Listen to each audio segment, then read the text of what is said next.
Acho que foi. A gente pode começar. Então, ó, gente, oi para todo mundo que está aqui. Obrigada para todo mundo que está aqui. A gente vai começar agora uma conversa com com o Rui Moreira e com o Ju Lima, que tem como assunto um nome do qual eu vou discordar daqui a pouco. Chama corpo pós-pandêmico. Então, depois eu discordo, mas eu sou só mediadora, então eu tenho que ficar bem mediando. Mas eu não resisto a dizer a vocês que eu já discordo do título da nossa conversa. Mas vamos começar a conversa, e aí depois eu vou me metendo a hora que for necessário. Eu não sei quem quer começar. Nós fomos convidados por vocês, que estão aqui, os organizadores da semana. Vitor, obrigada. E bora lá começar a falar sobre o corpo pós-pandêmico. Quem quer começar? O Rui quer começar? O Lima quer começar?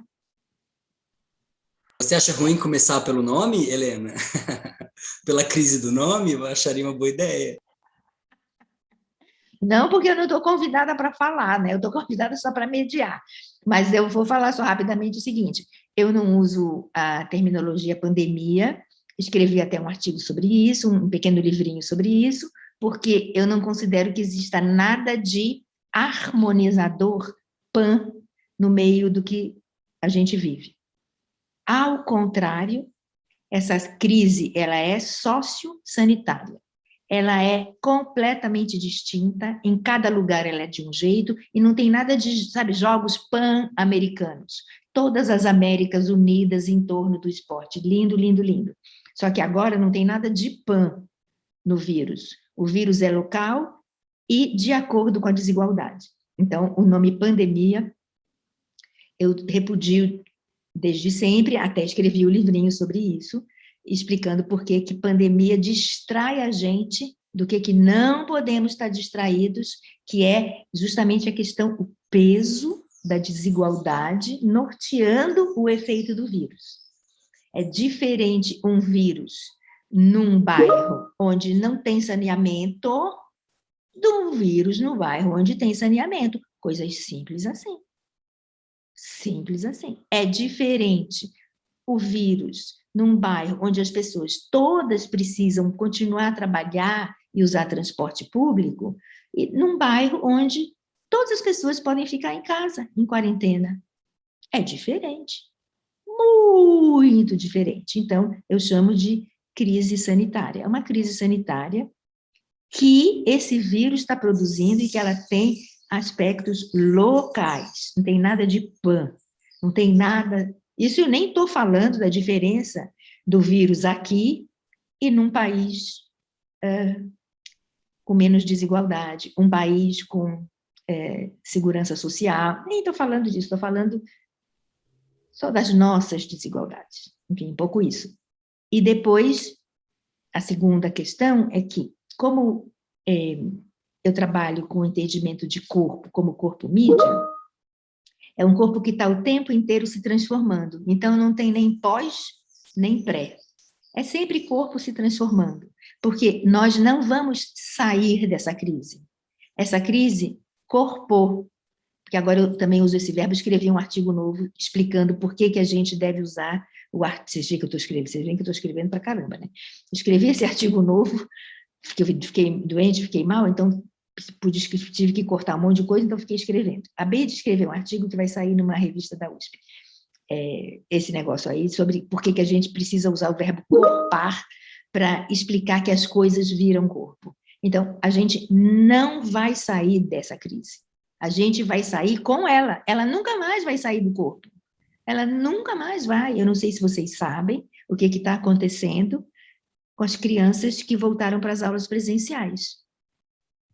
Não sei se vocês estão sabendo o que está acontecendo, ou seja, elas não saíram, elas estão na escola com a desabilitação que foi produzida por estar fora da escola há 18 meses, 19 meses. Então, esses 18, 19 meses sem escola, estão lá na escola. As crianças não sabem mais amarrar o cadarço do tênis. Por que será? Uma pessoa que não usa tênis há 19 meses e tem 6 anos, Ela desaprendeu. Ela só está em casa, de havaiana ou descalço. Como é que ela sabe? Ela desaprendeu. Ela tinha aprendido há pouco tempo. Ela está há 1 ano e meio sem precisar usar tênis. O que aconteceu? Ela não sabe mais. Então, gente, ou seja, não tem pós-pandemia. Então, é isso. A minha questão é com a pandemia e com o pós. E com essa fala, a gente já pode ir para as considerações. Mas é verdade, porque falando sobre o nome, realmente eu até pensei que esse nome foi dado para esse encontro como um elemento provocador, porque realmente o pós, para falar de algo pós nesse exato momento, só se nós acreditássemos na capacidade da bola de cristal, não é? E desconsiderássemos, inclusive, esse aspecto circular, espiralar, não é? que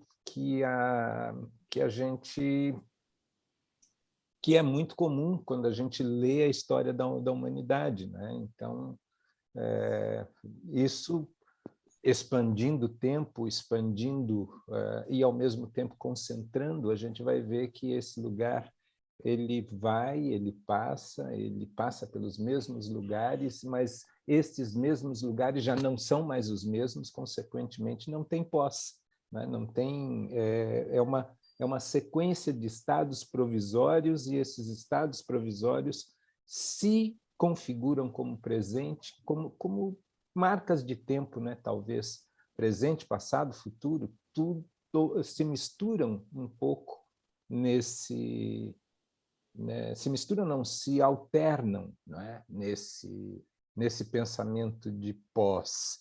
Aí não tem o pós.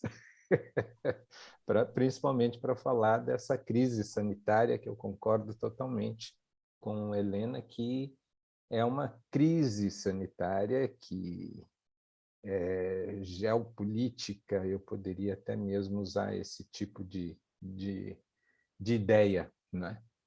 Enfim, eu acho que mora aí uma problematização interessante ao lidar com esse nosso corpo, que é o corpo ambiente, né? Que não é um corpo afastado ou de absolutamente nada, né? Ele se alterna também como irradiador, mas, ao mesmo tempo, ele é consequência, né? Então, essas várias leituras e possibilidades de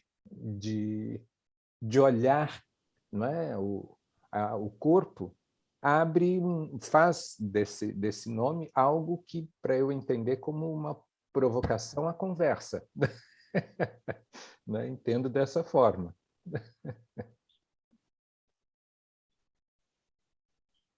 E você, Lima?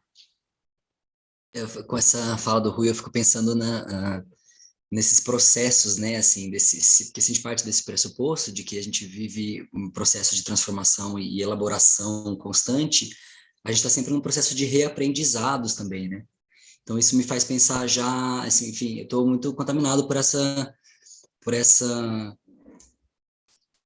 discussão toda, né, da oficina, de estar propondo esses ambientes de troca nesse nosso contexto. E eu fico me perguntando como é que é, assim, como que é um processo de reaprendizado, tanto para a gente, pessoas da minha geração que estão se aproximando agora, né, dessa ideia de lecionar, do exercício, de experiências de troca em salas de aula, da ideia de professorar e tudo mais, e como que a gente estava vindo, enfim, num treinamento, em certas referências, em certas práticas, e de repente tudo se reconfigura, né? E mesmo para vocês, assim, pessoas que estão há décadas trabalhando em sala de aula, lecionando, como que de repente dar aula se torna uma outra coisa que vocês nunca fizeram antes, né? Que se torna assim um outro ambiente, um outro contexto, um outro jeito de fazer, e tenho assim reparado como esse novo ambiente, ele apresenta novos desafios. Esse outro ambiente apresenta outros desafios, que eu sei que a Helena tem problema com o novo também.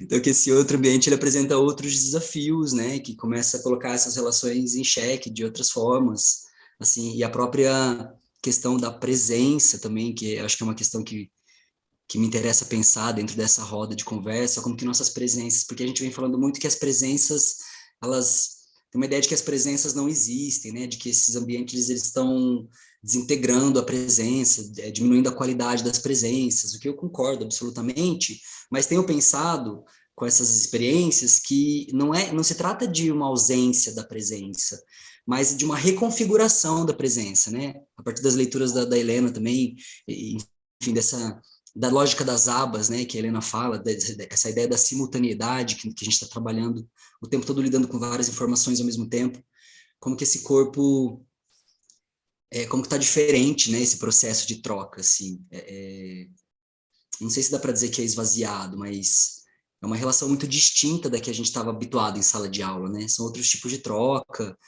é uma liberdade que a gente tem para se ausentar, para fechar a câmera e só escutar.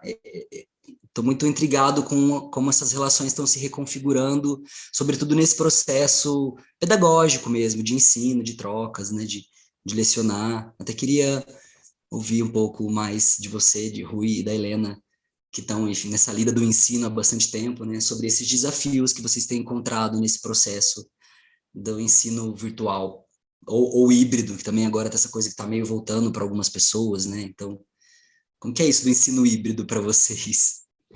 É interessante. É muito bom ouvir, né?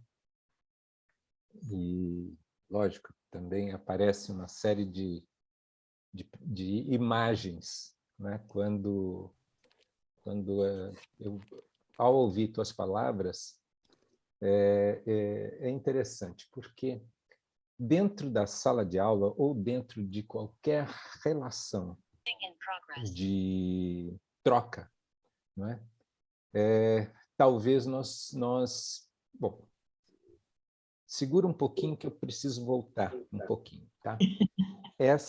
Esse ambiente, né, que nós estamos falando, que nós estamos exercitando, primeiro faz parte de uma urgência e não de uma crise sanitária, né? Quer dizer, a crise sanitária talvez tenha acelerado um processo que já vem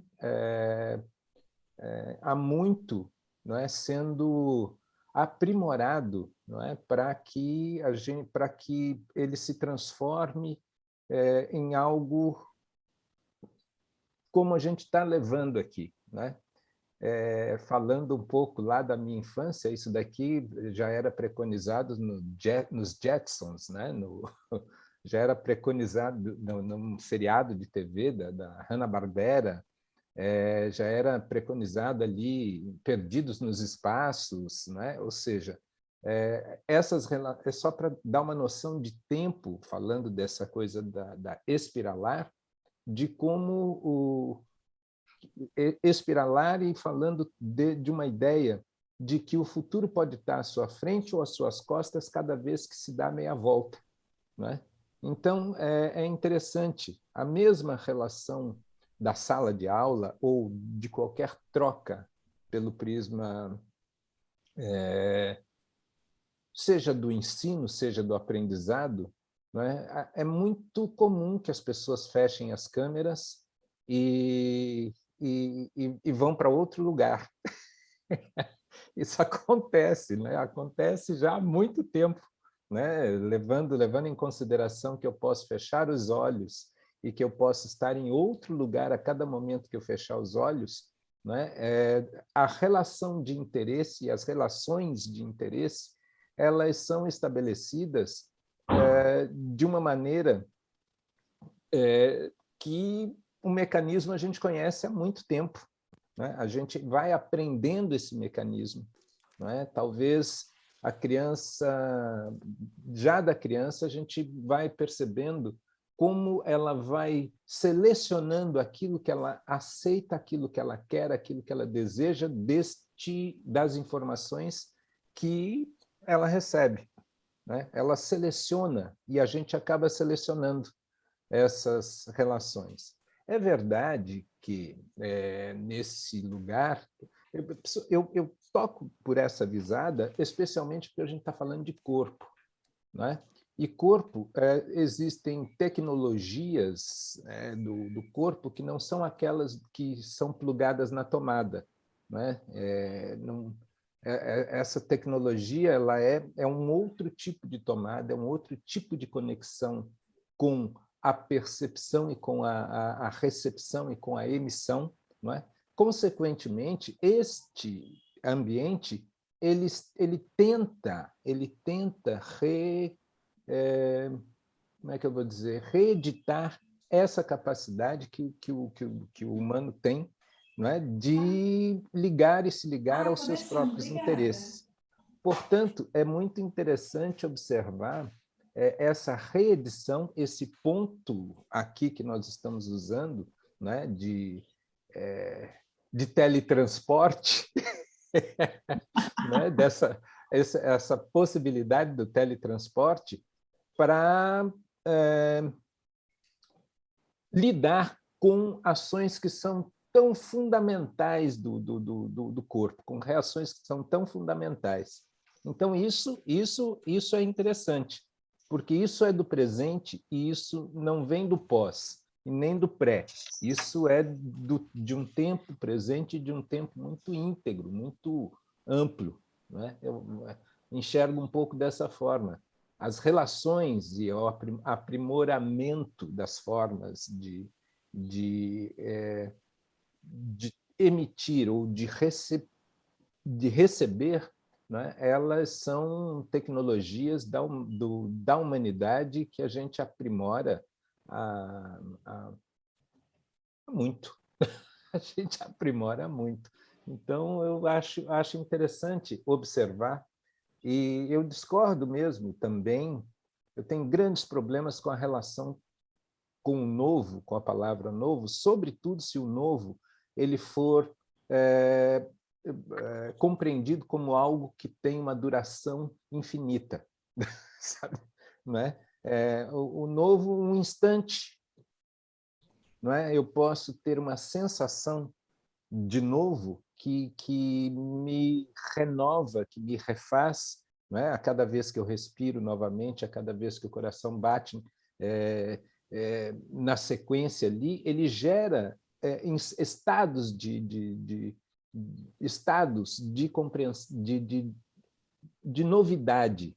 Né? E nesses estados de novidade a gente vai dando sequência para a vida, mas é uma enorme repetição. Não é? Quer dizer, um ponto de vista para talvez para que a gente não caia nas armadilhas que esse momento pode estar nos armando. Não é? São muitas armadilhas. Né? Nós falávamos do golpe do virtual, do comprar e não existir. Não é? Isso acontece também há muito tempo. Na relação do ser humano, esse é o golpe mais popular e mais antigo que existe.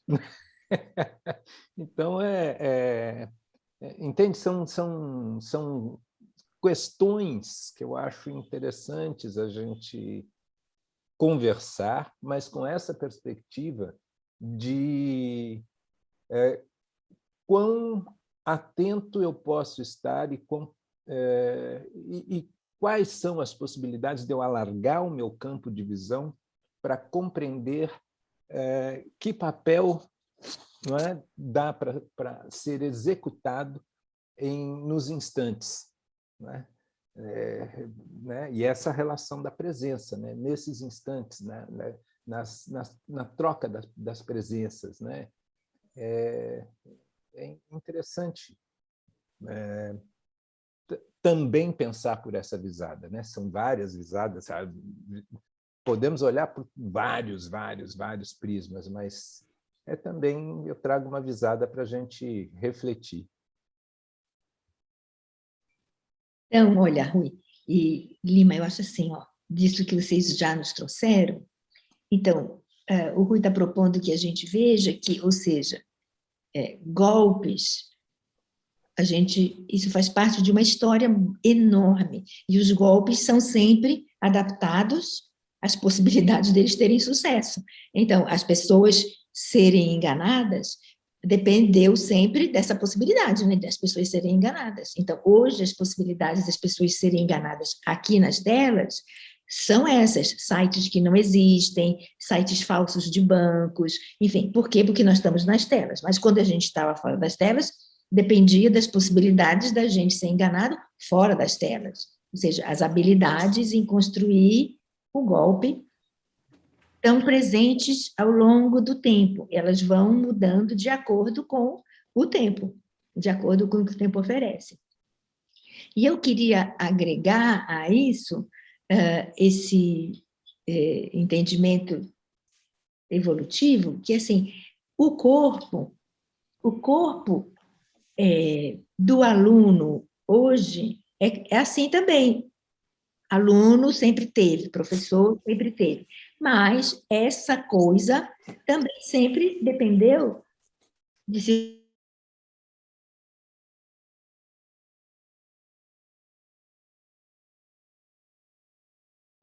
numa escola onde tem ar-condicionado, onde tem lugar para guardar tudo, onde tem funcionários milhares. Então, ou seja, depende do quê? Depende do instante que a coisa está ocorrendo, do tempo que a coisa está ocorrendo, e é tudo muito de acordo com, né? De acordo com. E o que vem, me parece que tem um troço que todo mundo que está na educação está atento para essa questão, é o que está sucedendo na medida em que a obrigatoriedade de ter ido para as telas foi muito abrupta, porque ninguém se preparou para isso, desabou, foi muito rápido, ou seja, semana que vem é desse jeito aqui, acabou, ninguém mais vai para nenhuma escola, ninguém mais vai para nenhuma universidade, acabou, é aqui. Então, foi muito abrupta, e tudo que acontece muito abrupto precisa de um tempo de adaptação, para a gente poder ficar mais confortável, aprender como é que é o troço, aprender a explorar, blá, blá, blá, né? Tudo isso que nós passamos, professores e alunos, ou outros tipos de profissões que também vieram para as telas. Consumo pelas telas, né? Blá, blá, blá. E esse levar para as telas, a gente pega uma coisa da fala de vocês dois, que assim, não começou agora, começou há muito tempo, nós estamos nas telas, ou seja, o computador começa a ficar acessível aqui no Brasil no final dos anos 80, que o computador pessoal começa a ficar acessível. Então, nós estamos nas telas no final dos anos 80, ou seja, os anos 90 inteiros, os anos 2000 inteiros, os anos 2010 inteiros, e agora os anos 2020. A gente está entrando na quarta década. São mais de 30 anos nas telas. E esses mais de 30 anos foram produzindo lentamente modificações. Sobretudo quando os celulares também começaram a ficar mais acessíveis. E todo mundo passou a ter celular. Ou seja, ficar muito tempo nas telas dos celulares, dos computadores, foi mudando a gente. E foi mudando a gente, professores e alunos. Foi mudando todo mundo. E todo mundo que tem longa carreira na educação foi percebendo uma mudança de dificuldade de foco, dificuldade de ler texto mais longo, dificuldade de ficar presente. Ficar presente, ou seja, atento. Não é que agora a pessoa desliga a câmera. Na sala de aula também, antes, a pessoa, daqui a 5 minutos, ela estava assim, ó. Ela chegava, mas ela ia escorrendo pela cadeira. Ela ia escorrendo pela cadeira porque não estava presente, assim, uau, o que está acontecendo? Presta atenção. Né? Começava a dormir. Ou seja, dificuldade mesmo de ficar um negócio que chama presente. No palco, uau, todo mundo aqui que trabalha com arte, sabe da mudança que foi nos ambientes artísticos com os bailarinos. Manter o bailarino ali no trabalho. O Rui trabalhou numa companhia anos, não um projeto de um edital. Não era um projeto de um edital, e onde ele trabalhava no edital do Vitor, no meu edital e no edital do Adriano. Não! Ele trabalhava numa companhia, ano após ano, após ano. Isso foi desaparecendo. Pela dificuldade do foco, da atenção, do comprometimento, da escolha. Foi desaparecendo. Não agora, nesses últimos 1 ano e meio. Isso foi desaparecendo. Ou seja, a gente tem um quadro no campo das artes que tem sintomas antigos já, dificuldades antigas, de um troço que a gente sabe que é necessário para quem trabalha com o corpo, que é disciplina, dedicação, isso tudo a gente sabe agora. Fazer isso está ficando mais difícil. Então, não é só agora. Não é só agora. Agora a gente tem mais coisa nessa complexidade, que é depois desse tempo de aula pelas telas, lembra que quando você for na sala de aula, não dá para desligar a câmera. Não dá. Ou vai ou não vai.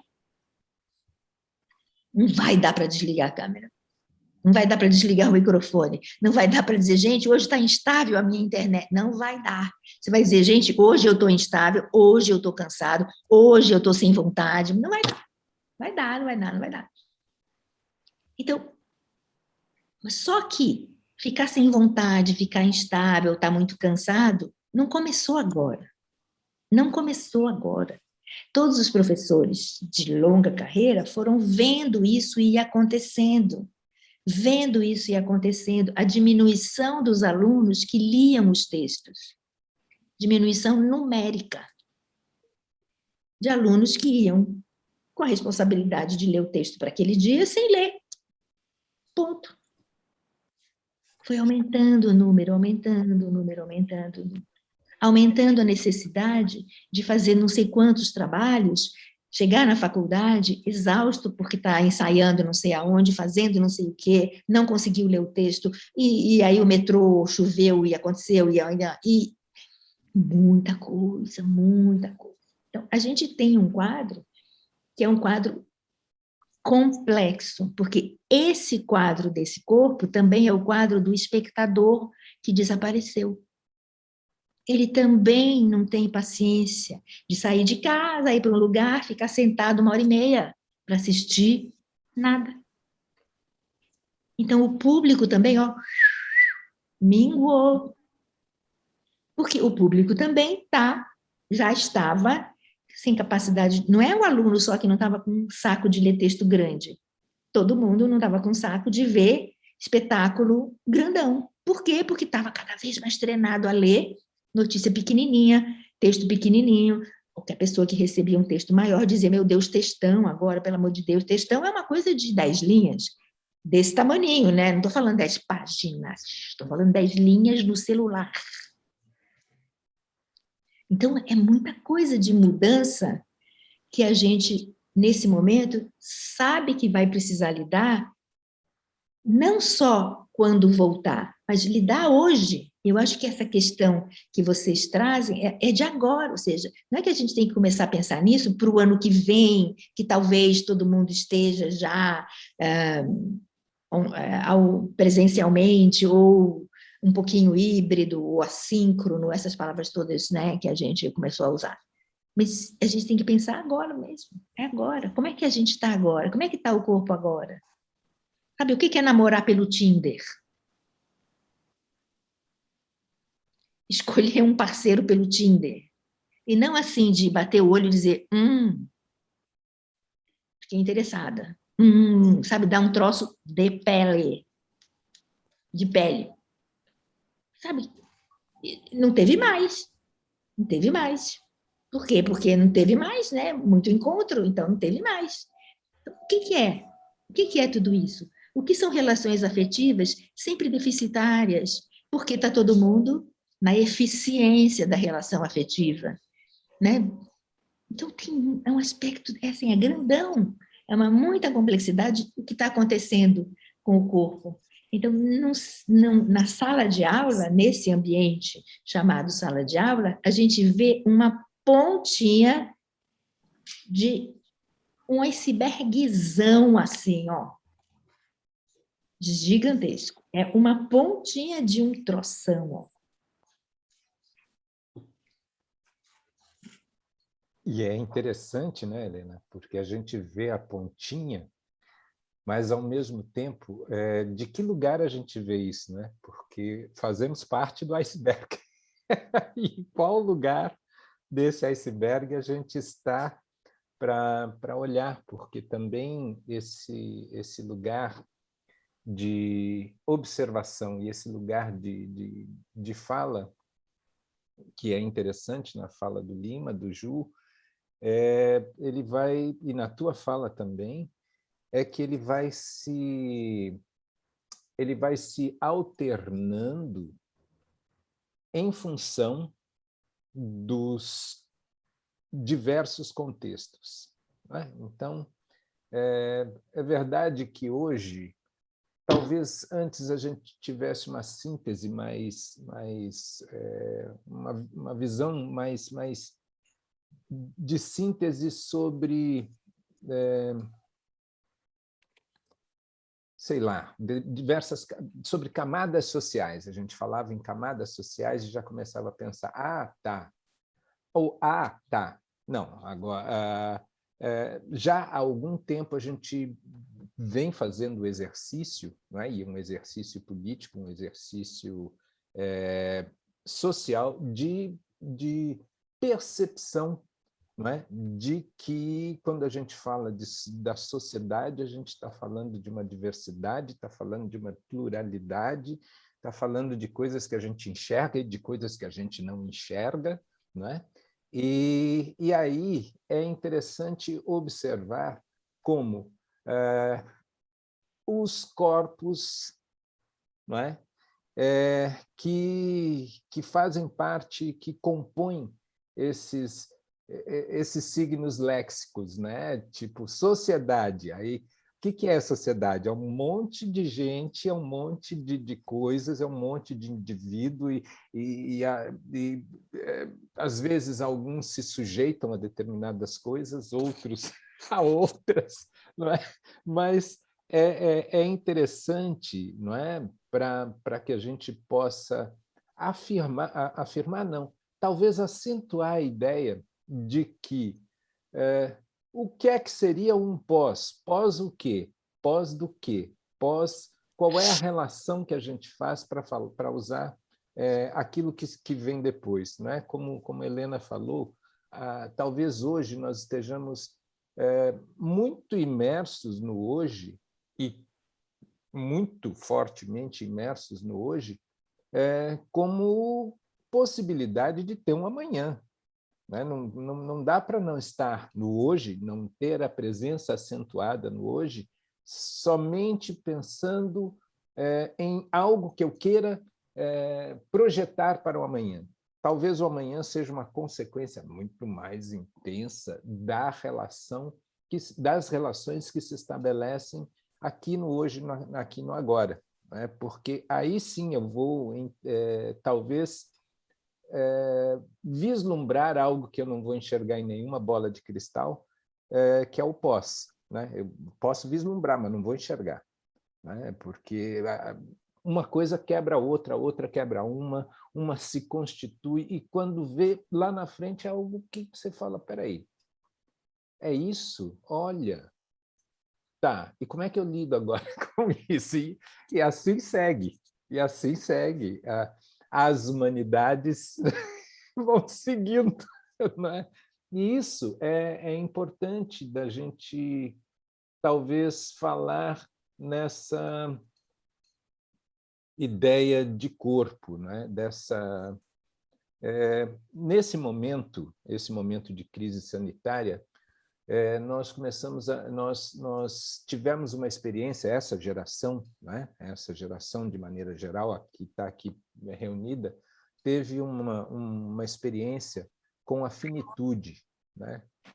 Uma experiência de colocar na sua experiência a ideia da morte, né? A ideia da morte. A ideia da morte é algo que desaparece da nossa realidade, até porque não morrem pessoas todos os dias, não morrem pessoas próximas todos os dias, ou se não morre muita gente de uma vez só e pronto, deu, a memória já apagou, né? E eu passo lá no dia seguinte assoviando, onde morreram muitas pessoas, né? E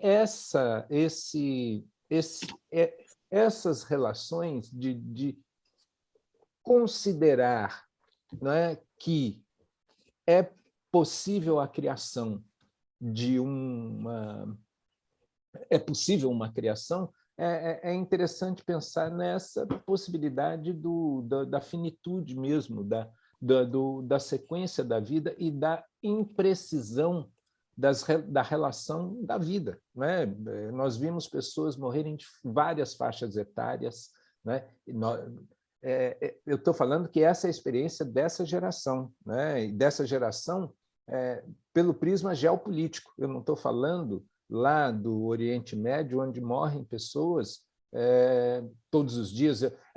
E outra, eu desconsiderei, por exemplo, que no Rio de Janeiro ou nas grandes periferias das grandes cidades morre muita gente também, né? São mortos, né? Pessoas, né? Então, esse capítulo do criador, do artista e a finitude, né? Como é que ele lida com isso?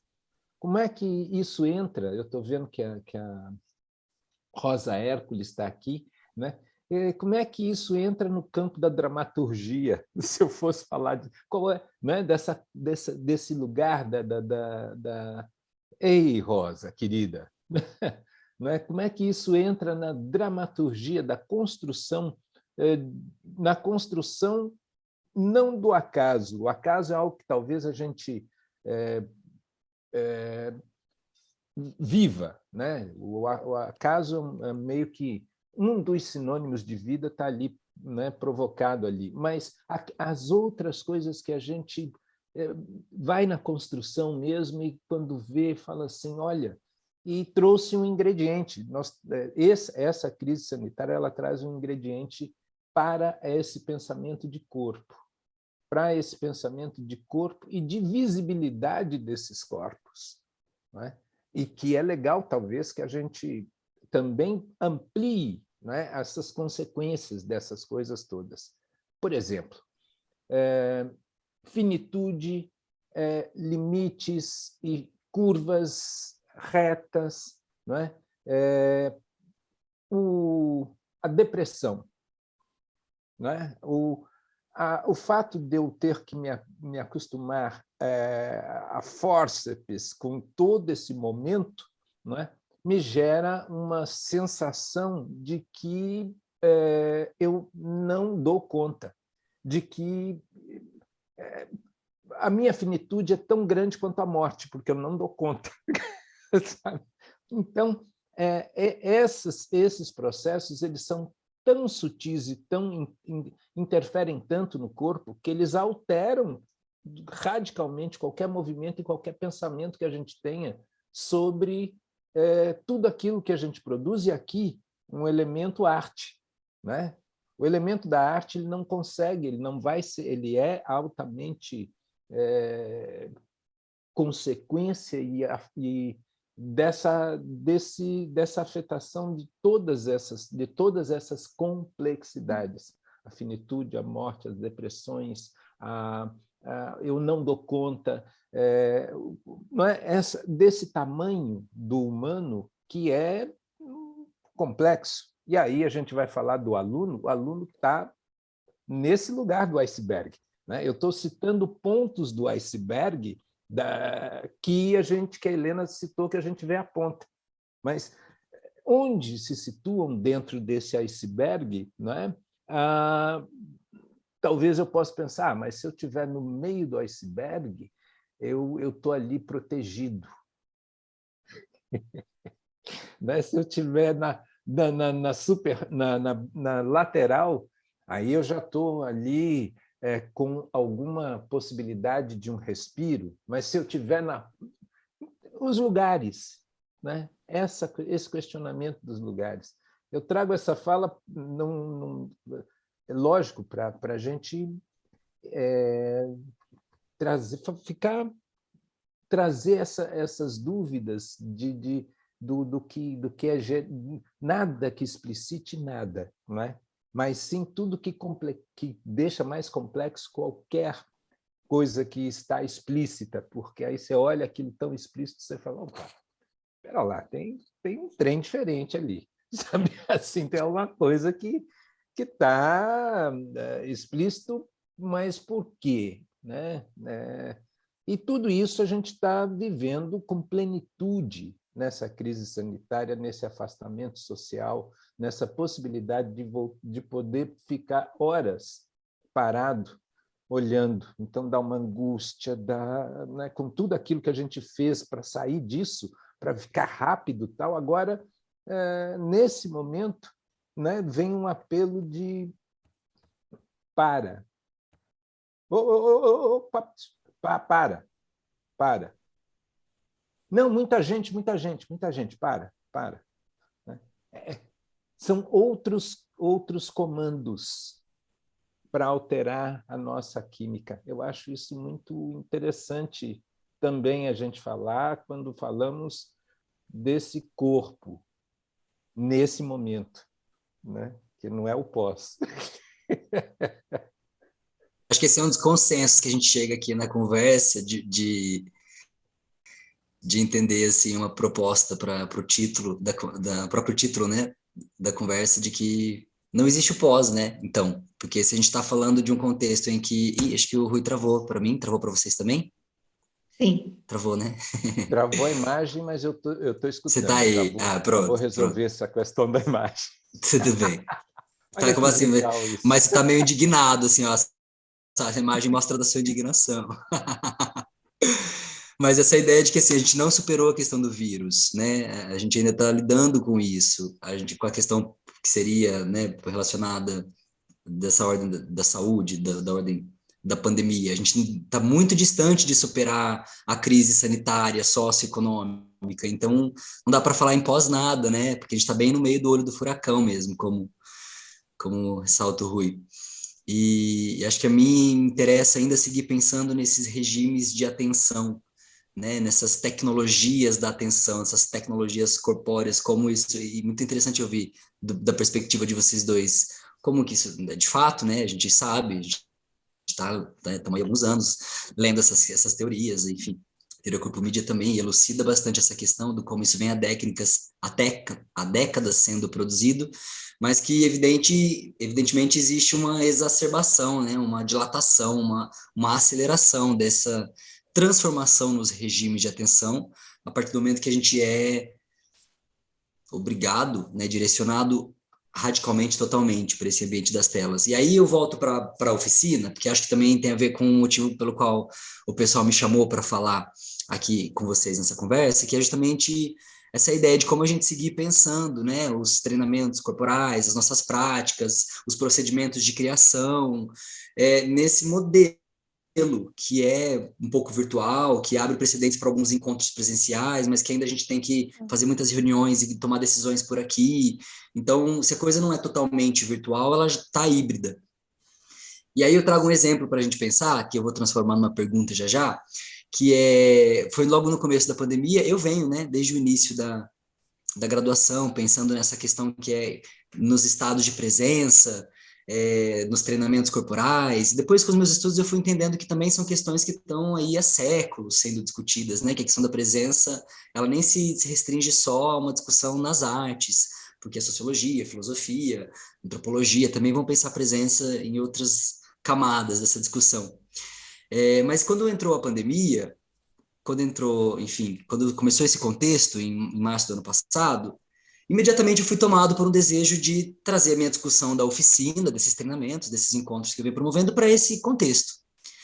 E aí fiz um exercício, rolou uma oficina virtual, abri, vieram os amigos, nós experimentamos coisas, experimentamos o aparato, tecnologia, a relação com isso daqui, como compor a partir disso, usando os ruídos como materialidade de trabalho, a própria falha, que também se torna um material disso aqui, né? A falha da rede, a falha da comunicação.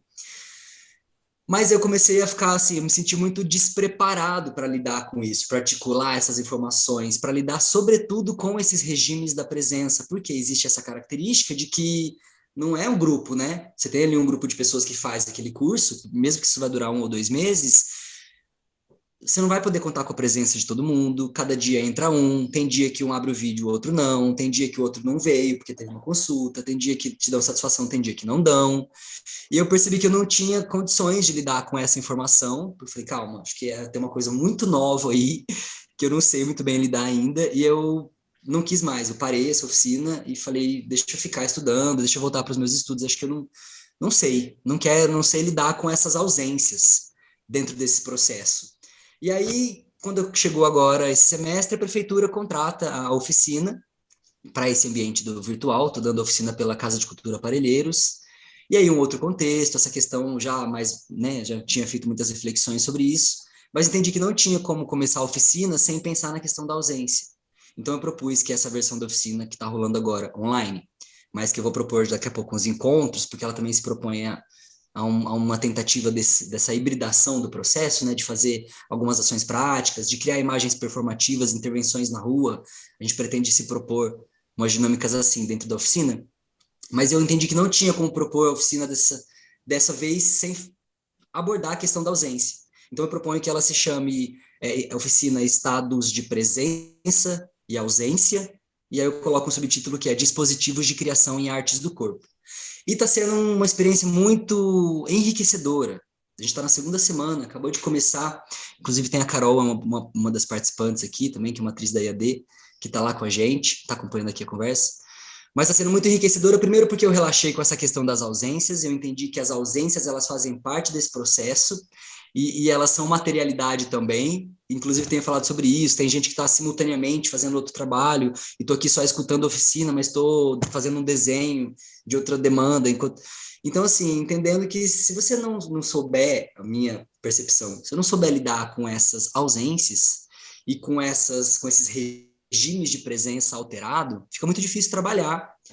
E aí, a partir disso, desses encontros, a gente está encontrando, a partir das nossas discussões, as materialidades daquilo que a gente quer trabalhar, a partir dos próprios debates estão surgindo as instruções físicas, as corporalidades, as instruções que eu vou provocar os corpos para a gente seguir pensando, né, composição e criação de performance. E aí, depois de tudo isso, assim, depois desse relato de como eu venho pensando nessas questões, a partir desses atritos agora, pensando como é que a gente vai, com que questões a gente segue, tipo, tentando reconhecer de fato, né, quais são as questões e as materialidades do contexto, as materialidades do corpo, as emoções, nossas materialidades nesse contexto. Estou nesse processo de reconhecimento para entender como é que que corpo é esse que segue criando o quê? Então, a partir disso, eu queria te ouvir também, Rui, sobre como você vem pensando seus processos criativos, se você está em processo de criação nesse momento, se você está vivendo atritos e conflitos nessa relação com o virtual, se você está em sala, se você está em algum processo presencial, como que está isso para você no seu processo enquanto educador, coreógrafo, provocador? Queria que você compartilhasse com a gente como é que está esse contexto para você.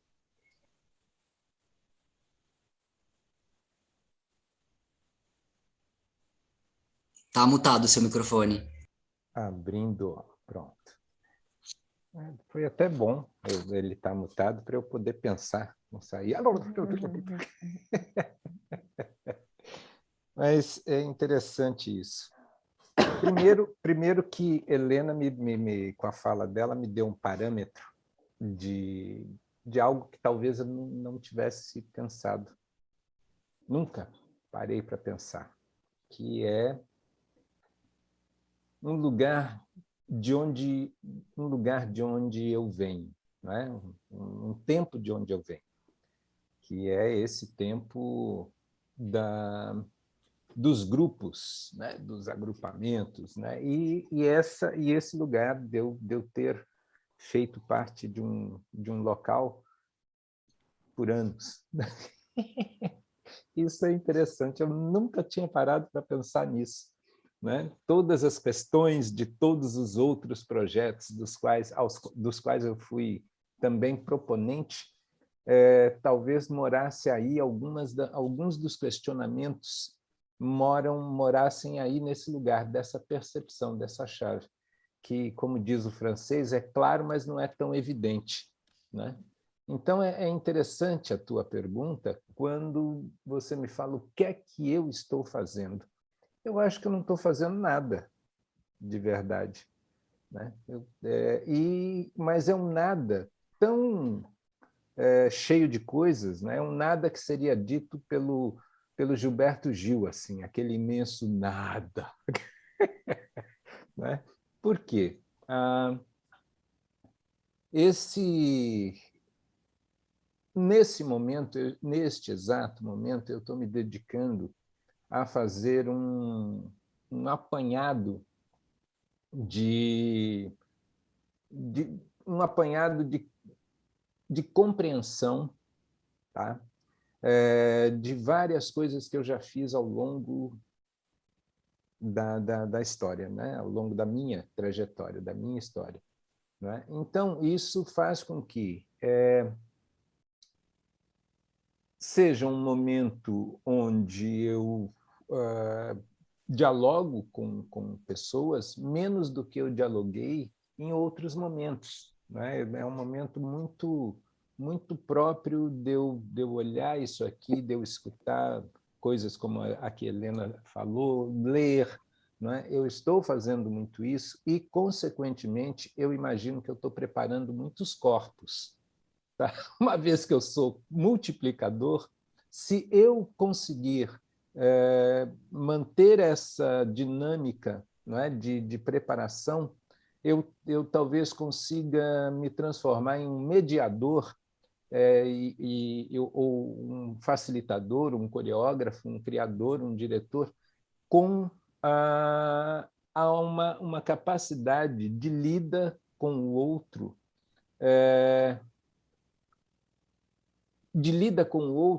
mas, como é que eu vou dizer? Não é com mais preparo, mas de lida com o outro, talvez com uma amplitude de visão, inclusive sobre o outro. Não é? Então, o que tem acontecido, o que está acontecendo nesse exato momento eu estou dentro de um curso de licenciatura em dança, não é? Eu tenho dado aulas, primeiro presencial, quando era possível, e agora virtual, dentro de escolas públicas. Não é? Essa relação de lidar com preparar pessoas assim, né? Eu fui procurado por pessoas, 2 pessoas, 1 pessoa, 3 pessoas, não grupos, não é? Para que eu pudesse ser observador do trabalho delas. E aí está sendo muito interessante isso, porque eu estou observando esse trabalho e esses trabalhos, e eu estou tendo o tempo, não é que eu estou tendo, eu estou provocando o tempo de não responder rápido, mas sim de transformar essas coisas em processo. Então, dentro daquilo que a gente chama desse tempo rápido, onde a gente faz uma coisa, faz outra, faz uma outra coisa, às vezes eu sou convidado para coreografar e me dão 15 dias, eu tenho que entregar aquilo em 15 dias. Nesse exato momento, se eu olhar essa lógica, Ju, eu não estou fazendo nada. Mas aquele imenso nada, assim, não é? Que é esse nada da imersão mesmo. Isso pelo prisma da observação da arte. Não é? Eu estou tendo a permissão, eu me dei a permissão de fazer muito poucas coisas, muito, né? E de entender a integridade dessas poucas coisas. Eu não estou dentro de nenhum projeto, nenhum edital, né? não estou lidando com nenhum edital, nenhum projeto, nem tenho feito força para entrar, né?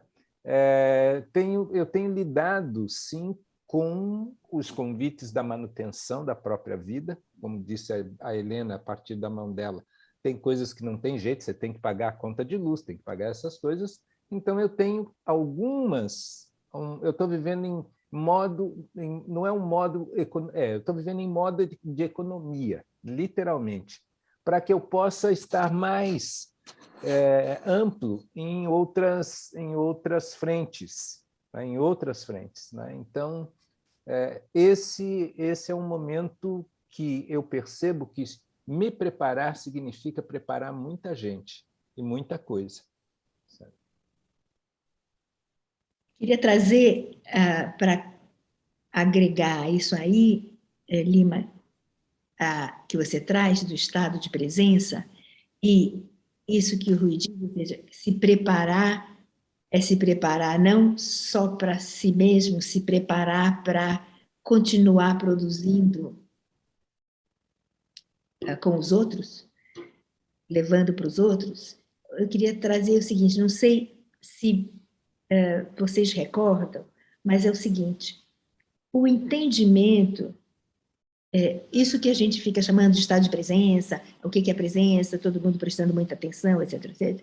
Lembrem do seguinte, as técnicas de trabalho de corpo, as técnicas que focam na presença, elas nunca foram muito populares. As técnicas que focam no desempenho, elas sempre foram muito populares. Aqui a gente tem a Rose, que trabalha com eutonia há mais de 30 anos. E eutonia nunca emplacou mais o step, o Pilates, Flash, esse emplacou, porque são técnicas do desempenho, ou seja, tudo aquilo que leva a gente a poder trabalhar um negócio chamado presença, nunca teve grande apelo. E acho que quem pode dizer isso para a gente, a Rose pode ajudar a gente a pensar, ela que trabalha tanto, ou seja, que faz o trabalho continuado, enfrentando tudo isso, ou seja, assim que a crise das academias de balé veio quando a necessidade de treinar para o que chamava antigamente dancing, para as boates, superou isso. Ou seja, balé toma um tempo lascado. Estudar técnicas de dança toma um tempo lascado. Eu preciso saber como é que eu vou dançar sábado.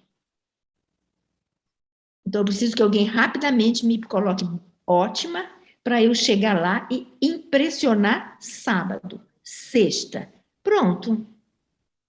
Vem alguém para me dizer o peso do meu corpo no chão? Socorro! Eu preciso impressionar, gente, rapidinho. Rapidinho.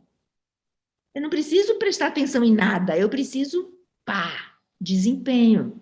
Ou seja, tem um negócio nisso que vocês todos já trouxeram, tanto você, Lima, como eu, que é o instante, o contexto, o que está acontecendo naquele momento. E a gente vem sofrendo esse processo por conta dos estágios do capitalismo que a gente vem atravessando, onde o desempenho vai ficando central. O desempenho no seu trabalho, para você ter sucesso, para você ser reconhecido como o cara que deu certo. Você tem que desempenhar bem. Então, o corpo não ficou fora disso, o desempenho. Então, acho que é grande esse negócio para a gente ficar prestando atenção na presença. Vamos ver nós aqui, gente. Nós somos 28. De tela aberta, tirando os participantes e os organizadores, tem aqui a Rosa, o Adriano, a Débora e a Verônica. 4. Nós somos 28 pessoas. Não é assim que é? Nós somos 28, tem 4 que abriram a tela para a gente poder, pelo menos, se olhar, desenvolver. Oi? Fala. Desculpe, não, desculpe. É que esse ambiente também tem a flexibilidade de funcionar um pouco como rádio, né? Então eu percebo que é isso. Tem, às vezes tem gente que até avisa, fala, ó, eu tô aqui ouvindo a oficina, mas agora eu tô fazendo o almoço da minha filha. E fecha a câmera, a pessoa tá ali cozinhando e fazendo a oficina. Ela está. Por isso que eu digo que não é que a atenção não existe, a presença não existe, ela tá ali tentando se dividir, se organizar em dois lugares ao mesmo tempo, encontrando formas, mas tá ali, né? Assim. Então também tem um pouco dessa possibilidade de entrar para ouvir, né? E não precisar necessariamente estar com o rosto presente, de corpo presente.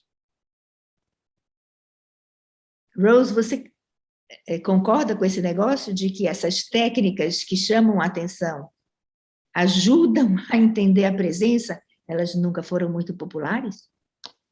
Não, nunca foram e nunca serão, né? Ainda mais com o modo como o mundo está se organizando, né? Que é aquela coisa que eu sempre digo, é um saber sem conhecer. Então, me diz aí como é que eu faço para pular meio metro. Me diz aí, dá a receita, é isso que eu quero, né? E porque a presença, ela pressupõe engajamento, né? E aí eu acho que essa multitarefa precariza a presença, porque estar presente é essa ação deliberada, né? De estar observando, reconhecendo, entendendo aquilo que está, pelo que o corpo está passando. Né? Então, se eu corto cebola enquanto eu estou ouvindo, eu nem me engajo com cortar cebola e nem me engajo com o que eu estou ouvindo. E simplesmente perpetuo essa dinâmica de superfície que a gente vive, né? É uma dinâmica de superfície.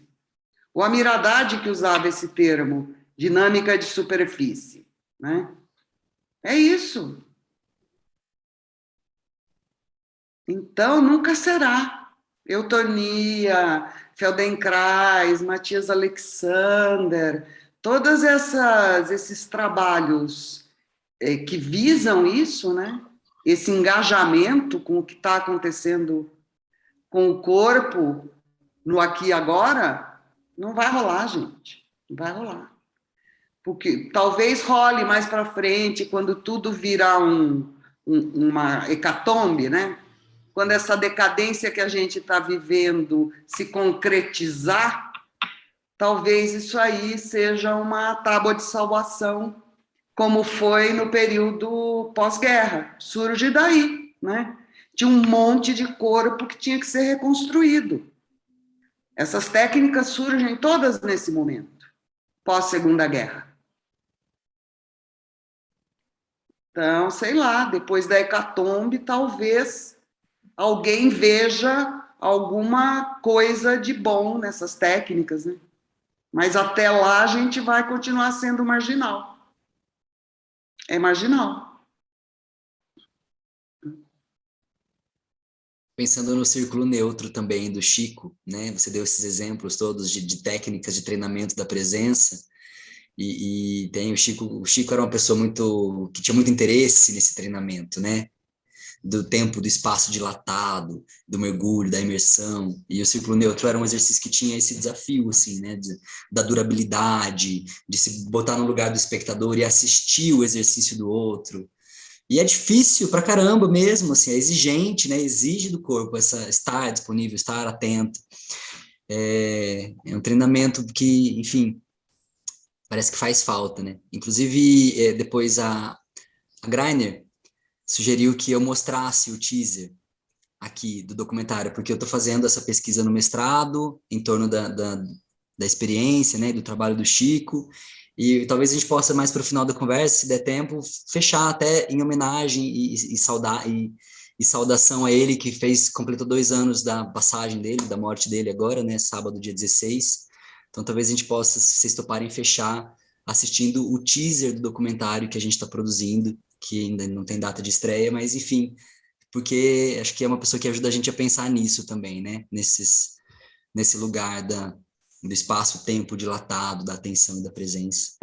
Eu compartilho aqui no chat com vocês uma matéria que eu li essa semana de uma entrevista do Byung-Chul Han pro El País, onde ele estava falando um pouco sobre esse próximo livro dele, já que ele tem lançado uns ensaios pequenos, né, Sociedade do Cansaço, Agonia de Eros, essa sequência de ensaios que ele tem feito, e aí ele está falando nessa entrevista sobre o celular é um instrumento de dominação e age como um rosário, né, colocando o celular nesse lugar da relação religiosa, que a gente se dedica tantas horas por dia também, que é uma questão que a teoria corpo-mídia se debruça bastante. Eu acho que essa é uma leitura que fez muito sentido para mim, para quem tiver interesse em ler.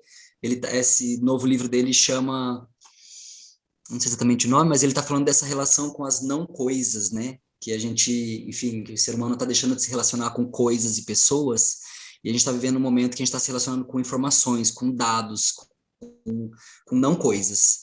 E aí ele está falando também um pouco de como isso vem transformando, assim, nossa cognição. Acho que é uma leitura que tem bastante consonância com tudo que a gente está discutindo aqui. Então, eu deixo como provocação para quem quiser. E o Vitor disse que tem uma pergunta, se couber. Acho que cabe sim, né?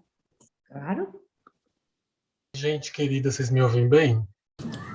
Sim. A minha pergunta é assim, ó. Ontem eu participei de uma experiência, que é a cerimônia do chá. E aí foi pelo Zoom aqui com a Erika Kobayashi, que é uma artista da performance e faz um cruzamento.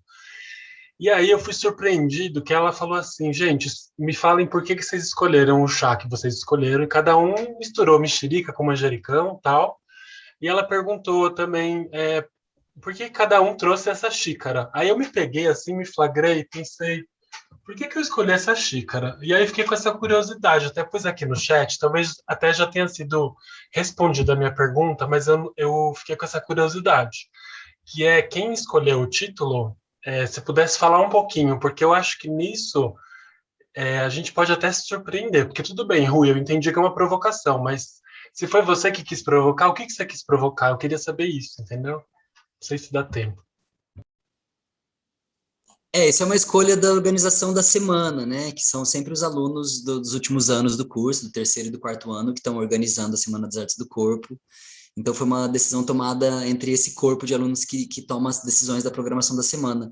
O Vitor aqui, presente, é um dos representantes dessa turma, desse ano, mas eu não sei se foi ele, ou enfim, se ele sabe responder essa pergunta. Está aí, Vitor? Sim, sim. A gente, o Everton, mais algumas pessoas do segundo, terceiro ano, quarto, a gente sentou meio que para conversar sobre o que estava mexendo com a gente, né? O que estava ali inquietando a gente mesmo, né? Umas inquietudes nossas. E talvez uma das coisas que tem mexido bastante é esse momento de estar muito em contato com o discurso de estamos quase saindo da pandemia, estamos quase chegando na Terra Prometida, logo, logo tudo vai dar certo, vamos poder nos tocar de novo, vamos poder estar juntos de novo, vamos poder nos abraçar de novo. E justamente essa coisa que a gente já falou sobre essa certa ilusão de um pós, né? A gente está sendo bombardeado com esse discurso. Por todos os lados, assim. Mas quando a gente está pensando em corpo, como é que, pensando nesse corpo, como que esse discurso, o que esse discurso faz quando ele entra em contato com esse corpo? Quando ele atinge o artista, criador, como que ele atinge? Sabe? Então, é até uma certa pergunta. Existe um corpo pós-pandêmico? É uma coisa que a gente pensou quando a gente falou, quando a gente deu a ideia, a gente falou, mas será que existe mesmo? E a gente falou, é esse o tipo de pergunta que a gente quer que seja feita.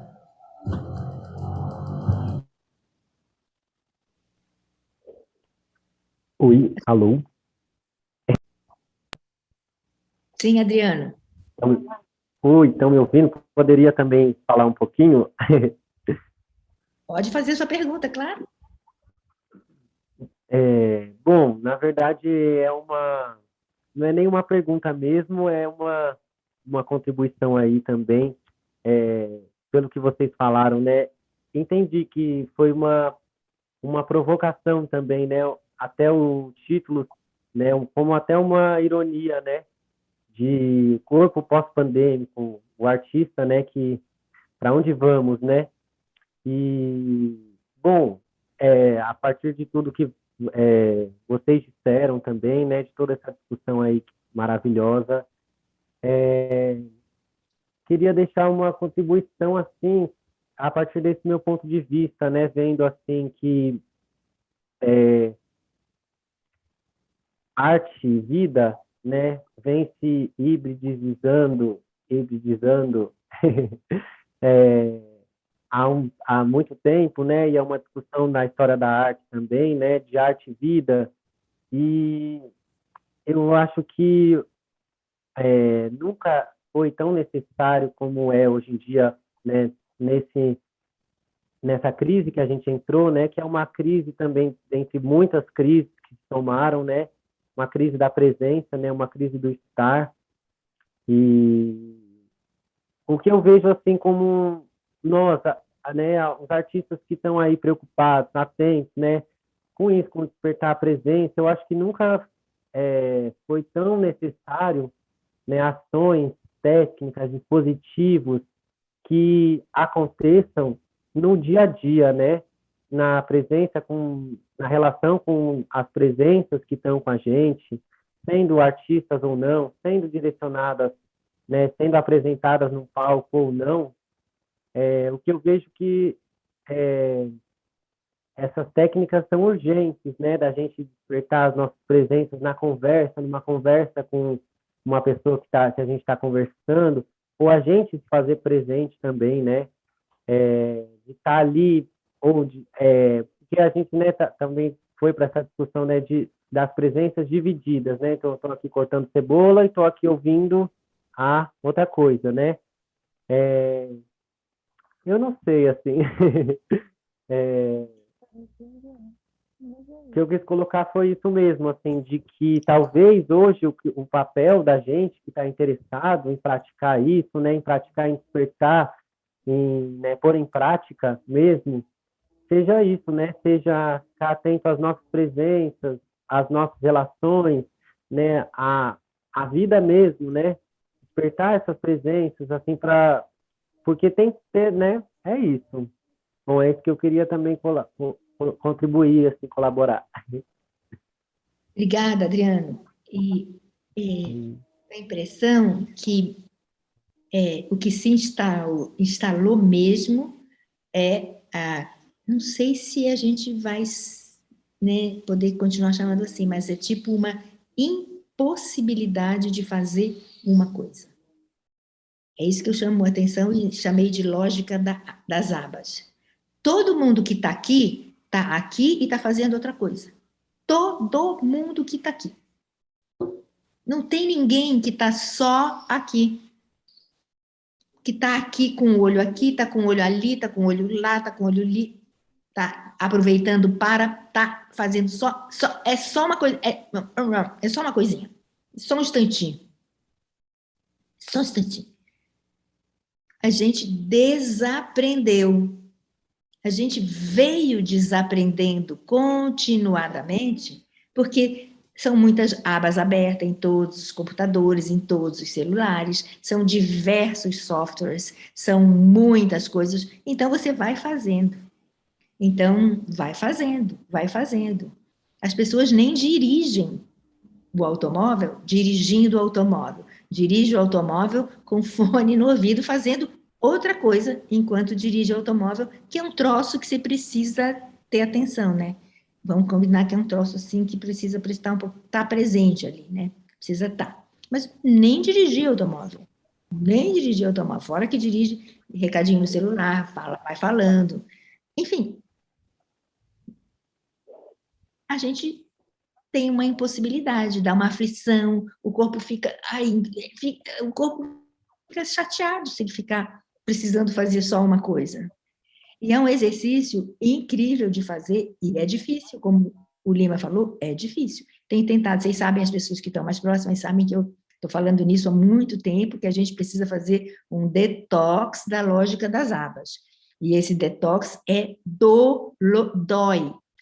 Esperar, eu falo esse exemplo porque ele é doloroso e eu faço esse exercício. Esperar encher o copo de água, só o copo de água. Não como eu fiz a vida inteira, coloca para encher o copo de água, toma conta com o ouvido, mas enquanto isso, você vai e ajeita um negocinho no fogão, ou você aproveita para guardar uma loucinha aqui, ou. E você vai tomando conta com o ouvido, a hora que aquele barulho, aí você para e vai lá e pega um copo de água. Mas esperar encher o copo de água, que demora 4 segundos, dependendo do tamanho do copo. Mas sabe o que são 4 segundos? Olha só. 1, 2, 3, 4. Nossa, já não dá. Não dá. Ficar parado só fazendo isso. Então, acho que... Helena, será que Helena e o Ju e o Rui também, aí eu tenho uma questão aí que eu vou deixar. Será que, aliado a isso, né, da gente treinar a nossa presença em uma coisa de cada vez, em uma coisa só, né, para a gente fazer esse detox, será que o meio ambiente, né, o meio, né, a evolução, esse momento que a gente está do mundo, das abas, que todos os corpos já estão, né, que está num caminho sem volta, né, de celular, de internet, de ver o mundo, né, de fazer várias coisas ao mesmo tempo. Será que aliado a essas práticas também, será que não está tendo um desafio, né, da evolução, da gente aprender a fazer várias coisas ao mesmo tempo, ou seja, multifacetar essa presença e fazer bem várias coisas ao mesmo tempo, aprender, né, a fazer isso, entrar nesse caminho, junto com o detox para a gente fazer uma coisa de cada vez. Então, faço uma, então, será que não está sendo uma proposta evolutiva? Eu estou colocando como uma pergunta mesmo, assim, do corpo, olha, ele faz uma coisa de cada vez, agora estou te dando várias, será que vocês não conseguem fazer várias bem, né, organizar, multifacetar e aprender a fazer várias coisas bem, porque eu deixo essa pergunta também muito pelas crianças que estão nascendo, né, porque eu tenho contato também com várias crianças de 1 ano, de 3 anos, 5 anos, que você já olha e você já fala, gente, essa criança é diferente, é um pouco diferenciada. E será que não tá, essas crianças talvez não vão, né, talvez desenvolver essa habilidade porque é uma coisa que também não é só viver assim que ela já vai aprender a fazer várias coisas, a multifacetar a presença. Mas será que não é possível? Talvez? Bom, aí eu deixo aí essa pergunta aí para vocês. Eu acho que é uma pergunta que dá para a gente ficar pensando. Acho que é uma pergunta que dá para pensar bastante, né? Porque ela também abre várias camadas, um leque de coisas para conversar dentro dessa pergunta.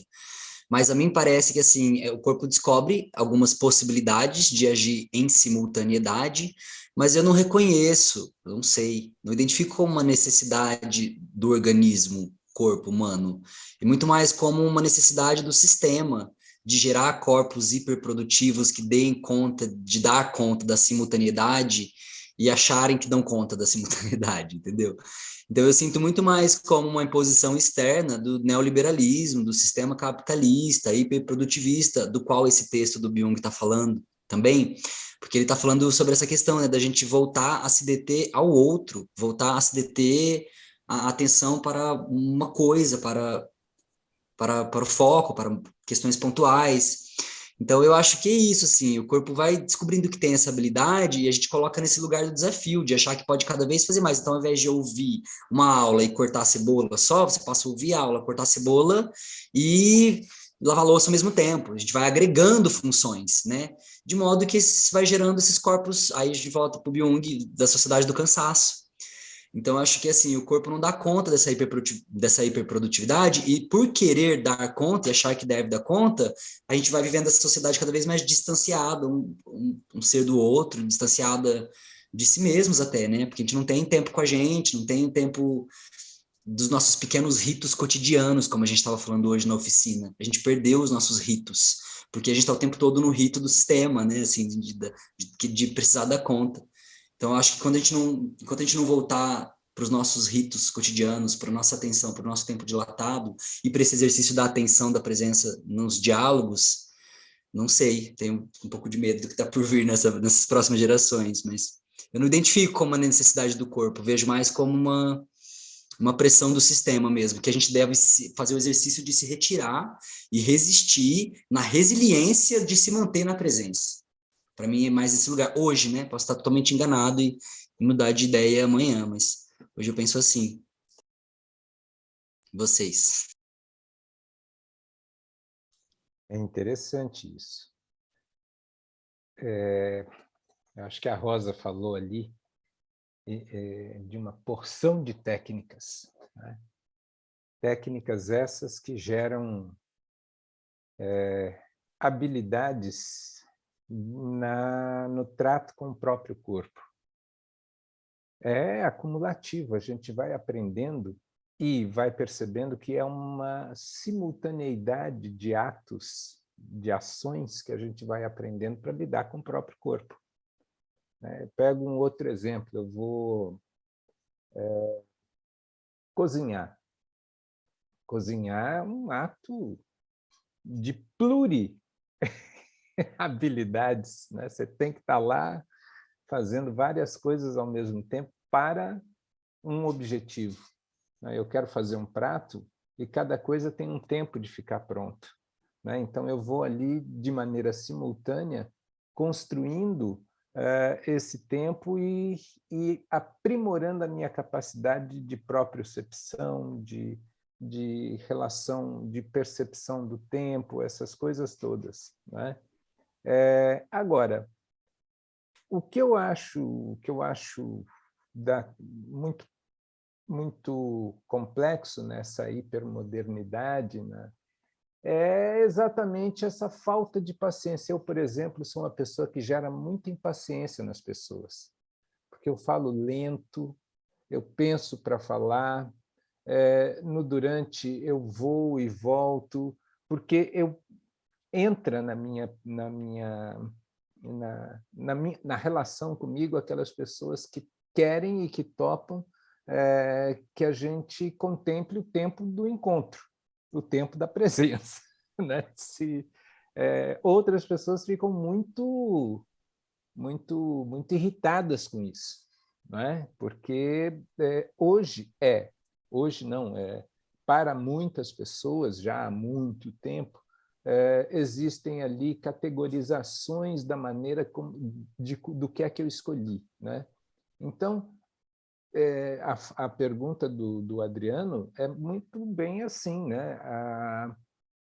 Existem valores, né, existem estrelinhas que são dadas para aquelas pessoas que abrem muitas abas e ficam lidando com aquelas abas todas. E existem diferentes estrelinhas para pessoas que lidam com uma ou duas abas no máximo, né? Ou, às vezes, somente com uma, que é muito difícil, né? É quase considerado como disléxico aquele que lida com uma só coisa. Então, essas relações também de confronto com as diferenças, né? E, ao mesmo tempo, de confrontação complementar, né?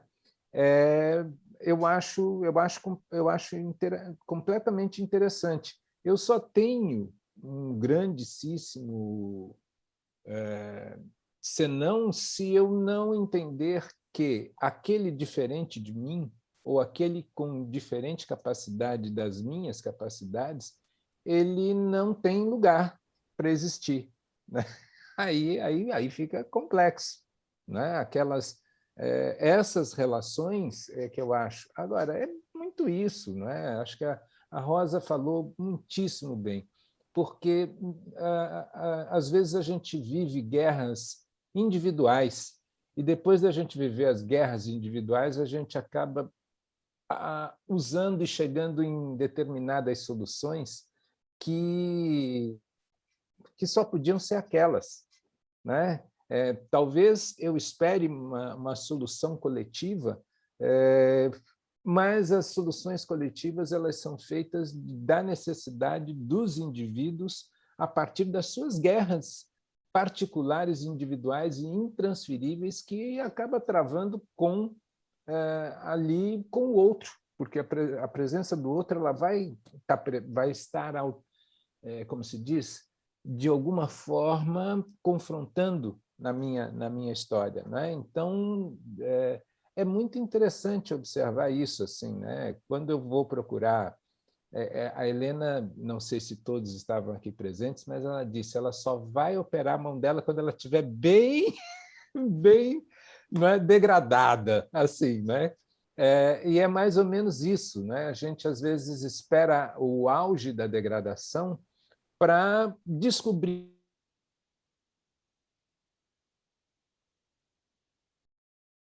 porque toda e qualquer solução ela demanda sim uma concentração e um trabalho enorme. Dá trabalho fazer pilates, dá trabalho entender o peso do corpo. A Helena já falou de tudo isso, dá trabalho. Essa impaciência para com o trabalho faz a gente... Já foi, já deu. Agora eu quero outra coisa, né? Voltando ali um pouquinho num relato pessoal, eu passei, sim, entre idas e vindas, 14 anos em uma companhia, em um trabalho que tem um objetivo. Mas eu era muito inquieto, eu queria fazer muitas coisas, né? E dentre essas... e, consequentemente, dentre essas muitas coisas, eu saí desse trabalho pela minha impaciência de estar ali desenvolvendo um projeto. Entende? Tem esses lugares todos que são da solução e da evolução do indivíduo, né? Quer dizer, a sociedade ela evolui, né? Mas isso é uma utopia que a gente adora pensar e adora querer observar, né? A humanidade, a sociedade, tudo grande. Mas as relações elas passam pelo indivíduo, na medida em que ele vai abrindo a capacidade de perceber o seu lugar no mundo, o seu lugar no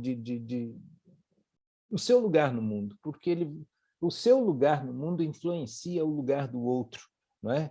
Alguém falou aqui no chat que apareceu aqui, ambiente, né? Esse corpo é um corpo ambiente. Nós estamos em um meio onde o que eu falei está te alterando, eu mexi a cabeça para cá, alterou de alguma forma alguém, e assim vai, né? E isso porque nós estamos a sei lá eu quanto de distância de cada um, né? Estamos brincando aqui de Jetson mesmo, e né? Mas é muito comum isso, quando a gente está um do lado do outro, assim, é genial, né? Eu mexo um dedo, o dedo do outro mexe, mesmo que ele esteja de olho fechado, né? Aí né? Que são os princípios não só da presença, mas do meio ambiente. Agora, se enganar achando que o fato de eu não estar tão próximo, tão presente, tão dentro, em momentos de encontro, que eu não estou afetando o outro, eu estou sim. A capacidade de eu voltar a ver um copo, me dedicar a ver um copo de água encher, altera o planeta, altera a vida no planeta. Sabe, isso é genial, né? Então, considerar esses níveis de presença também é um exercício que a gente talvez é um exercício, porque tem a relação do quanto, da quantificação daquilo que é feito, quanto eu faço, né?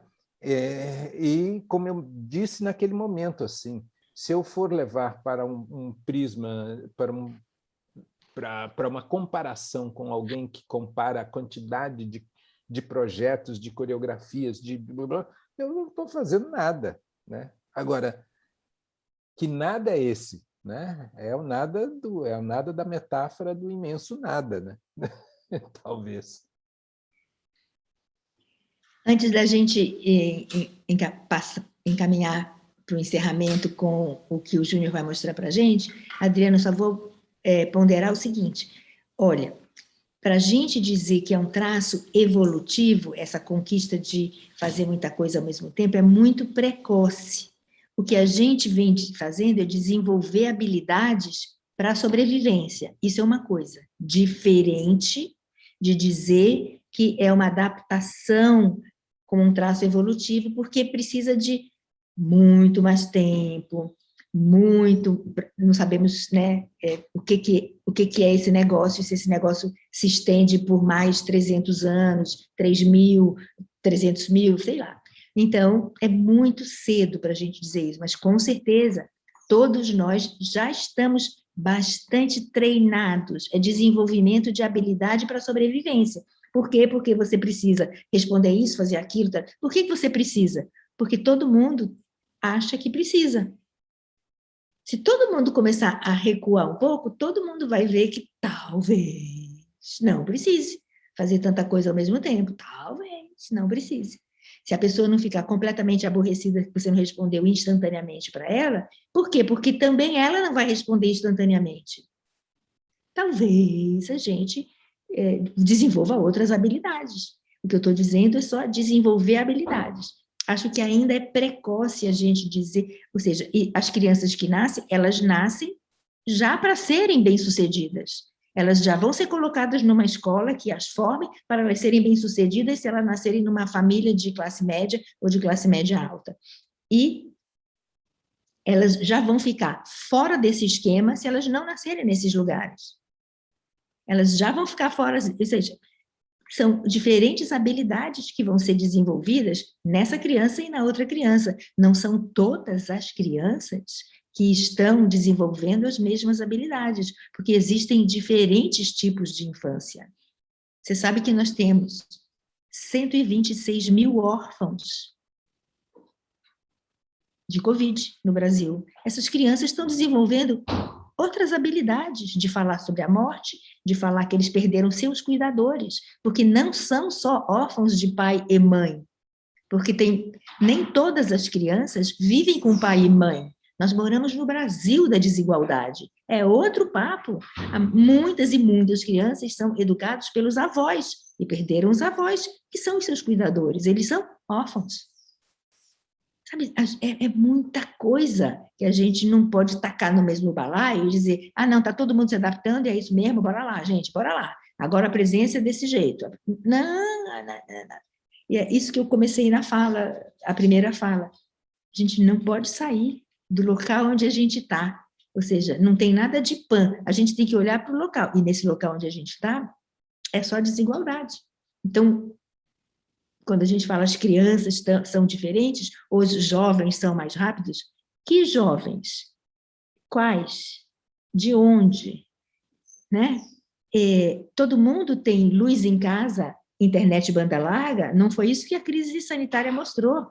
Não é todo mundo que tem. Então, que jovens são todos esses que vivem jogando? Eu conheço uma porção de gente que não pode viver jogando porque vive trabalhando. E precisa arranjar bico aqui, ali, precisa arranjar um bico, por quê? Porque precisa comer, né? Vocês estão sabendo, 20 milhões de pessoas com fome no Brasil hoje. É muita coisa. Então, que corpos são esses? Depende. A gente tem que tomar bastante cuidado, porque depende em nome de quem você acha que você pode falar, você tome cuidado, porque a gente não pode ficar falando em nome de quem a gente não conhece, né? A gente não conhece a dificuldade, então a gente precisa recuar mesmo um pouquinho. Então, é nesse sentido que eu acho que não dá para ficar falando em traço evolutivo, mas em desenvolvimento de habilidade, que é uma outra coisa, e que tem estímulos de consumo, desse estágio do capitalismo, isso que o Lima trouxe, isso que o Rui trouxe, sabe? Então, é um mosaicão, né? Que vai se articulando, se desarticulando e se rearticulando. Eu não sei se alguém mais quer trazer alguma coisa antes da gente ver o que o Lima quer mostrar. Como a gente já passou 10 minutinhos, fala, Rose. Rose. Né, eu queria só falar uma coisa, né? Por exemplo, o Rui falou de fazer um prato, né? A gente até tem habilidade de fazer diferentes coisas ao mesmo tempo, mas em direção a um propósito. O que eu sinto é que essa ação são ações sem propósito. Né? É o propósito só de ter, o propósito só de saber, o propósito, mas isso aí não constrói nada. Não monta o... Não monta nada, é um vazio, é sempre um vazio, né? E aí essa necessidade de preencher esse vazio. Então, preenche sabendo o que fulano comeu, o que ciclano está vestindo, o que não sei... Sabe? Só bobagem. Então, é um monte de ação sem propósito, né? Que não coordena nada, não produz nada. Eu vejo um problema aí, né? Na ausência do propósito. Acho que a gente pode lembrar também que, se fosse um processo adaptativo, não ia ter tanta depressão, angústia, medicalização, insucessos afetivos, solidão.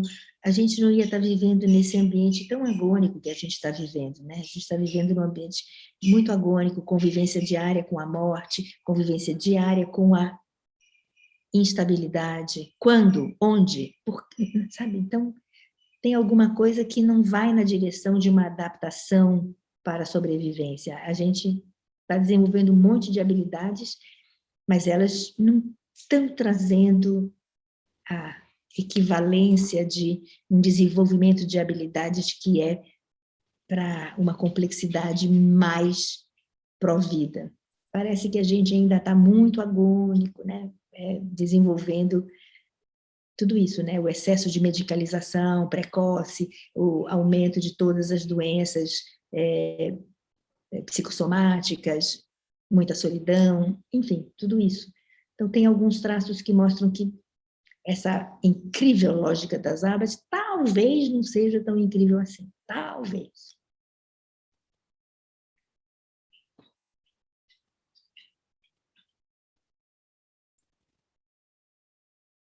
Ô, Katz, e aí você faz esse exercício aí da água em público, as pessoas não acham que você tá louca? Eu não estou em público porque, como eu tenho 71 anos e tenho comorbidade, porque eu tive uma tromboembolia pulmonar há um tempo atrás, eu ainda não estou circulando. Então, muito pouca gente me vê fazendo esse exercício, mas com certeza elas devem achar que eu estou gagá quando elas me olharem. Estou muito velha, né? Tá gagá mesmo. Ai, que louca, gente, fazendo uma coisa só de cada vez, que fora de contexto essa pessoa. Gagá, coitada. Olha como ela saiu dessa crise sanitária. Ficou gagá, coitada. Que pena. Eu imagino... Ela já foi mais competente. Eu acho que vai ser por aí, gente. Que coisa. A gente já passou 15 minutos do horário. Não sei se vocês aguentam mais 3 para ver o teaser ou se eu mando o link depois, quem tiver interesse assiste, como vocês preferem. Não, passa. Eu acho que vale a pena, 3 porque minutinhos? Por favor. Por favor. É o Chico, né? Então vou passar rapidinhos.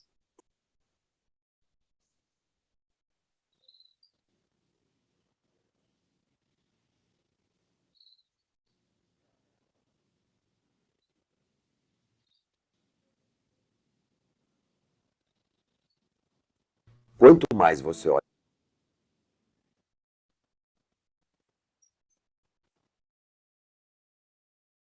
Quanto mais você olha.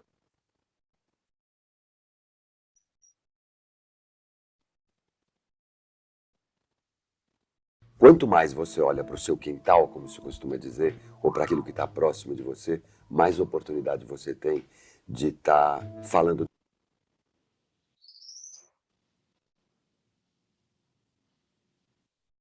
Acho que não estava dando para ver a tela hoje. Entrou só a voz, Júnior, e não... Tem imagem também ou é só áudio?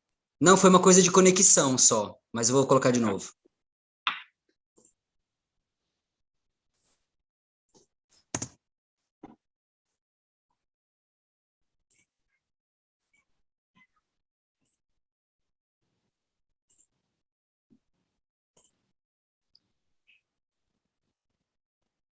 Quanto mais você olha para o seu quintal, como se costuma dizer, ou para aquilo que está próximo de você, mais oportunidade você tem de estar falando do mundo, né? Quanto mais você olha para si, mais você descobre os pontos em comum que te aproximam dos outros seres humanos, ou das outras sociedades, ou das outras civilizações.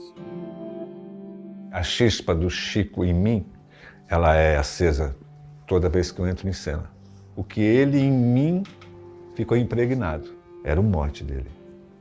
Artista, a arte. Quanto eu sou importante, quanto eu tenho que fazer, quanto a arte é importante para a vida, para mim, para o outro, o quanto é importante. Só tem sentido se desde o início da pesquisa toda a equipe acompanhar esse processo. Então, na realidade, eu como diretor sou um integrante da equipe que ativamente, digamos, acompanhei e participei dessa pesquisa toda do grupo. O Chico era um artista extremamente generoso e isso fez dele também um grande professor. E eu acho que essa ideia de pesquisa-criação, que estava muito presente no trabalho dele, compõe no modo como se pensa teatro contemporâneo hoje. Eu acho que isso é uma característica do Chico, assim.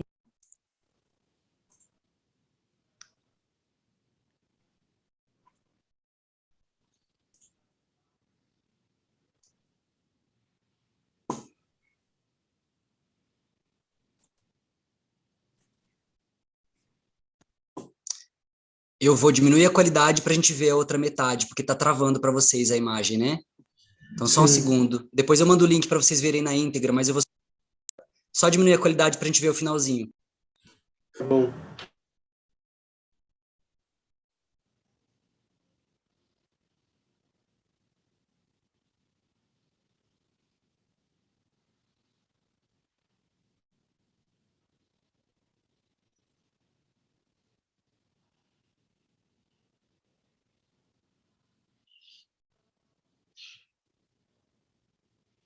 Ele nos deixava muito livres, né, como atores. Eu sempre me senti extremamente livre trabalhando com ele, assim, no processo, sabe, de criação. Acho que era um cara que ele trabalhava muito com o que você tem para dar.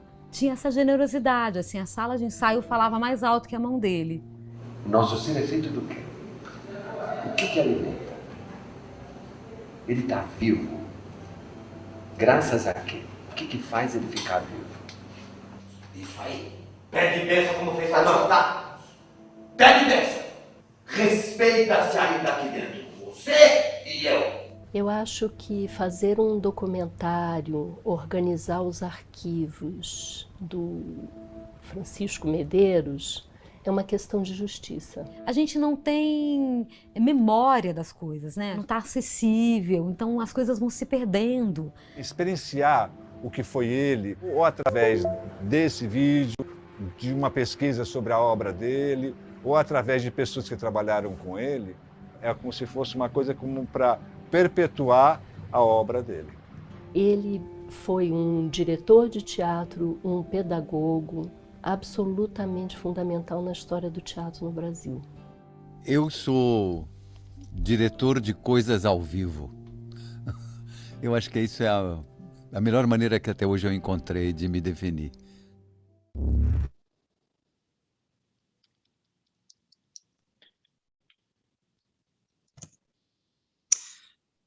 Peço desculpas pela falha, mas eu envio aqui o link para quem quiser ver de novo e prestar mais atenção nas imagens, porque a gente teve mais áudios, né?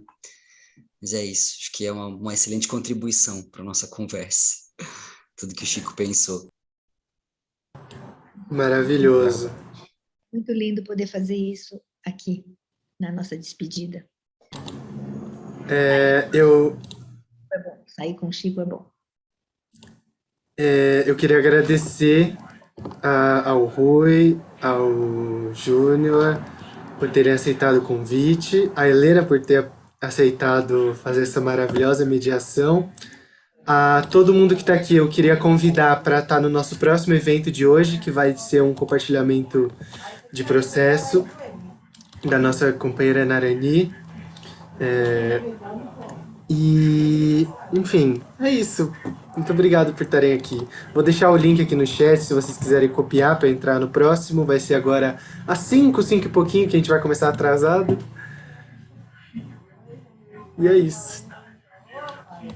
Obrigado pela conversa, obrigado pelo convite, né? Obrigado pela paciência e pelas trocas, principalmente pelas trocas, né?